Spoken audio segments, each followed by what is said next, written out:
بسم اللہ الرحمن الرحیم۔ الصلاۃ والسلام علیکہ یا رسول اللہ وعلی آلکہ و اصحابکہ یا حبیب اللہ۔ عالم برزخ، دنیا اور آخرت کے درمیان ایک اور عالم ہے جس کو برزخ کہتے ہیں۔ مرنے کے بعد اور قیامت سے پہلے تمام انس و جن کو حسب مراتب اس میں رہنا ہوتا ہے، اور یہ عالم اس دنیا سے بہت بڑا ہے۔ دنیا کے ساتھ برزخ کو وہی نسبت ہے جو ماں کے پیٹ کے ساتھ دنیا کو۔ برزخ میں کسی کو آرام ہے اور کسی کو نہیں۔ ہر شخص کی جتنی زندگی مقرر ہے اس میں نہ زیادتی ہو سکتی ہے نہ کمی۔ جب زندگی کا وقت پورا ہو جاتا ہے اس وقت حضرت عزرائیل علیہ السلام قبضے روح کے لیے آتے ہیں، اور اس شخص کے دائیں بائیں جہاں تک نگاہ کام کرتی ہے فرشتے دکھائی دیتے ہیں۔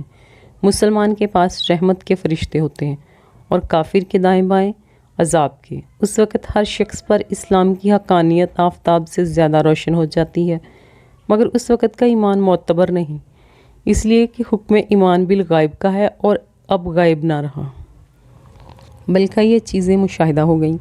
مرنے کے بعد بھی روح کا تعلق بدن انسان کے ساتھ باقی رہتا ہے، اگرچہ روح بدن سے جدا ہو گئی، مگر بدن پر جو گزرے گی روح ضرور اس سے آگاہ و متاثر ہوگی، جس طرح حیات دنیا میں ہوتی ہے، بلکہ اس سے زیادہ۔ دنیا میں ٹھنڈا پانی، سرد ہوا، نرم فرش، لذیذ کھانا، سب باتیں جسم پر وارد ہوتی ہیں، مگر راحت و لذت روح کو پہنچتی ہے، اور ان کے عکس بھی جسم پر ہی وارد ہوتے ہیں، اور کلفت و اذیت روح پاتی ہے، اور روح کے لیے خاص اپنی راحت و الم کے الگ سباب ہیں جس سے سرور یا غم پیدا ہوتا ہے۔ یہی سب حالتیں برزخ میں ہیں۔ مرنے کے بعد مسلمان کی روح حسب مرتبہ مختلف مقاموں میں رہتی ہے، بعض کی قبر پر، بعض کی چاہے زمزم شریف میں، بعض کی آسمان و زمین کے درمیان، اور بعض کی پہلے دوسرے ساتویں آسمان تک، بعض کی آسمانوں سے بھی بلند، اور بعض کی روحیں زیر عرش قندیلوں میں، اور بعض کی علل علین میں، مگر کہیں ہوں اپنے جسم سے ان کو تعلق بس دستور رہتا ہے۔ جو کوئی قبر پر آئے اسے دیکھتے پہچانتے اس کی بات سنتے ہیں، بلکہ روح کا دیکھنا قرب قبر ہی سے مخصوص نہیں۔ اس کی مثال حدیث میں یہ ہے: ایک طائر پہلے قفس میں بند تھا، اب آزاد کر دیا گیا۔ آئمہ فرماتے ہیں بے شک پاک جانے جب بدن کے علاقوں سے جدا ہوتی ہیں، عالم بالا سے مل جاتی ہیں، اور سب کچھ ایسا دیکھتی سنتی ہیں جیسے جہاں حاضر ہوں۔ حدیث میں فرمایا جب مسلمان مرتا ہے اس کی راہ کھول دی جاتی ہے جہاں چاہے جائے۔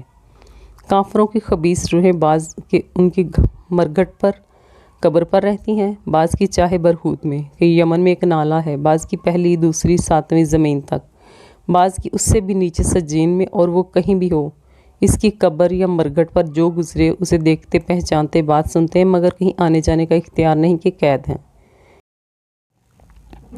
یہ خیال کہ وہ روح کسی دوسرے بدن میں چلی جاتی ہے، خواہ وہ آدمی کا بدن ہو یا کسی اور جانور کا، جس کو تناسخ اور آواگون کہتے ہیں، محض باطل ہے، اور اس کا ماننا کفر ہے۔ موت کے معنی روح کا جسم سے جدا ہو جانا ہے، نہ یہ کہ روح مر جاتی ہو۔ جو روح کو فنا مانے بد مذہب ہے، مردہ کلام بھی کرتا ہے، اور اس کے کلام کو عوام یعنی جن اور انسانوں کے سوا اور تمام حیوانات وغیرہ سنتے بھی ہیں۔ جب مردہ کو کفن میں قبر میں دفن کرتے ہیں اس وقت اس کو قبر دباتی ہے۔ اگر وہ مسلمان ہے تو اس کا دبانا ایسا ہوتا ہے جیسے ماں پیار میں اپنے بچے کو زور سے چپٹا لیتی ہے، اور اگر کافر ہے تو اس کو اس زور سے دباتی ہے کہ اس کے ادھر کی پسلیاں ادھر اور ادھر کی پسلیاں ادھر ہو جاتی ہیں۔ جب دفن کرنے والے دفن کر کے وہاں سے چلتے ہیں وہ ان کے جوتوں کی آواز سنتا ہے۔ اس وقت اس کے پاس دو فرشتے اپنے دانتوں سے زمین چیرتے ہوئے آتے ہیں۔ ان کی شکلیں نہایت ڈراؤنی اور ہیبت ناک ہوتی ہیں۔ ان کے بدن کا رنگ سیاہ اور آنکھیں سیاہ اور نیلی اور دیگ کے برابر اور شعلہ زن ہیں۔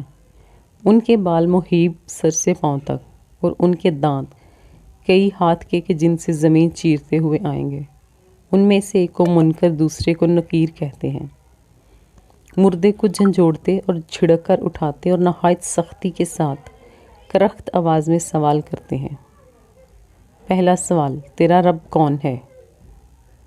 دوسرا سوال: تیرا دین کیا ہے؟ اور تیسرا سوال حضور پاک صلی اللہ علیہ وآلہ وسلم کے بارے میں کہ ان کے بارے میں تو کیا کہتا تھا؟ مردہ مسلمان ہے تو پہلے سوال کا جواب دے گا میرا رب اللہ عز و جل ہے، اور دوسرے کا جواب دے گا میرا دین اسلام ہے۔ اور جب آپ صلی اللہ علیہ وآلہ وسلم کے بارے میں تیسرے سوال کا جواب دے گا تو وہ کہے گا یہ تو رسول اللہ صلی اللہ علیہ وآلہ وسلم ہیں۔ کہیں گے کہ تجھے کس نے بتایا؟ تب مردہ کہے گا کہ میں نے اللہ عز و جل کی کتاب میں پڑھا، اس پر ایمان لایا اور تصدیق کی۔ بعض روایتوں میں آیا ہے کہ سوال کا جواب پا کر کہیں گے کہ ہمیں تو معلوم تھا کہ تو یہی کہے گا۔ اس وقت آسمان سے ایک منادی ندا کرے گا کہ میرے بندے نے سچ کہا، اس کے لیے جنت کا بچھونا بچھاؤ اور جنت کا لباس پہناؤ، اور اس کے لیے جنت کی طرف ایک دروازہ کھول دو۔ جنت کی نسیم اور خوشبو اس کے پاس آتی رہے گی، اور جہاں تک نگاہ پھیلے گی وہاں تک اس کی قبر کشادہ کر دی جائے گی، اور اسے کہا جائے گا کہ تو سو جیسے دلہا سوتا ہے۔ اور یہ خواص کے لیے ہے عموماً، اور عوام میں ان کے لیے جن کو وہ چاہیں، ورنہ وسعت قبر حسب مراتب مختلف ہے، بعض کے لیے 70 ہاتھ لمبی چوڑی، اور بعض کے لیے جتنی وہ چاہے زیادہ، حتیٰ کہ یہاں تک نگاہ پہنچے۔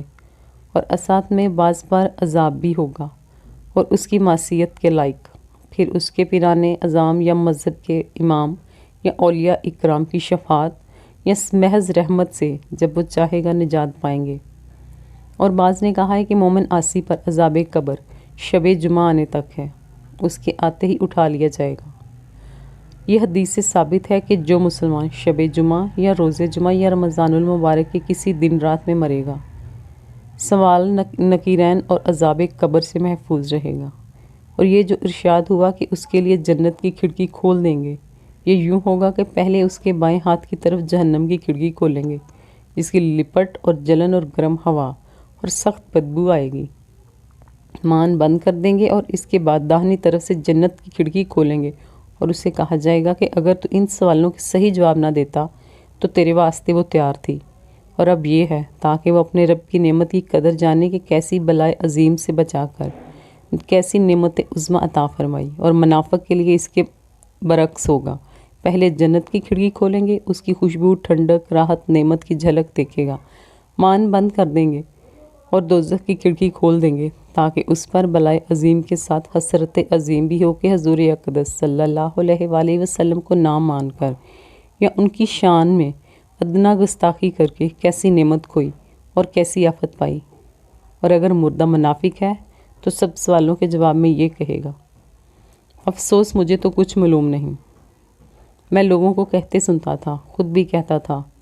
اس وقت ایک پکارنے والا آسمان سے پکارے گا کہ یہ جھوٹا ہے، اس کے لیے آگ کا بچھونا بچھاؤ اور اس کو آگ کا لباس پہناؤ، اور جہنم کی طرف ایک دروازہ کھول دو، اس کی گرمی اور لپٹ اس کو پہنچے گی، اور اس پر عذاب دینے کے لیے 2 فرشتے مقرر ہوں گے جو اندھے اور بہرے ہوں گے، ان کے ساتھ لوہے کا گرز ہوگا، جو پہاڑ پر اگر مارا جائے تو وہ خاک ہو جائے، اس ہتھوڑے سے اس کو مارتے رہیں گے، نیز سانپ اور بچھو سے عذاب پہنچاتے رہیں گے، اپنے اعمال اس پر متشکل ہو کر کتا یا بھیڑیا یا اور کسی شکل کے بن کر اس کو عذاب پہنچائیں گے، اور نیکوں کے اعمال حسنہ مقبول و محبوب صورت پر متشکل ہو کر انس دیں گے۔ عذاب قبر حق ہے اور تعیم قبر حق ہے، اور دونوں جسم و روح دونوں پر، جیسا کہ پہلے بتایا گیا ہے، جسم اگرچہ گل جائے گا، جل جائے گا، خاک ہو جائے، مگر اس کے اجزائے اصلیہ قیامت تک باقی رہیں گے۔ وہ مورد عذاب و ثواب ہوں گے، اور انہیں روز قیامت دوبارہ ترکیب جسم عطا فرمائی جائے گی۔ وہ کچھ ایسے باریک اجزاء ہیں ریڑھ کی ہڈی میں، جس کو اجیب الذنب کہتے ہیں، کہ نہ یہ کسی خوردبین سے نظر آ سکتے ہیں، نہ آگ انہیں جلا سکتی ہے، نہ زمین انہیں گلا سکتی ہے، وہی تخم جسم ہے۔ لہٰذا روز قیامت روحوں کا اعادہ اسی جسم میں ہوگا، نہ کہ دیگر کسی جسم میں۔ بلائی زائد اجزاء کا گھٹنا بڑھنا جسم کو نہیں بدلتا، جیسا بچہ کتنا چھوٹا پیدا ہو پھر کتنا بڑا ہو جاتا ہے، کبھی ہیکل جوان بیماری میں گل کر کتنا حقیر رہ جاتا ہے، پھر نیا گوشت پوست آ کر مسئلے سابق ہو جاتا ہے۔ ان تبدیلیوں سے کوئی نہیں کہہ سکتا کہ شخص بدل گیا۔ یوں ہی روز قیامت کا عود ہے، وہی گوشت، وہی ہڈیاں خاک یا راکھ ہو گئے ہوں گے، ان کے ذرے کہیں بھی منتشر ہو گئے ہوں، رب عز و جل انہیں جمع فرما کر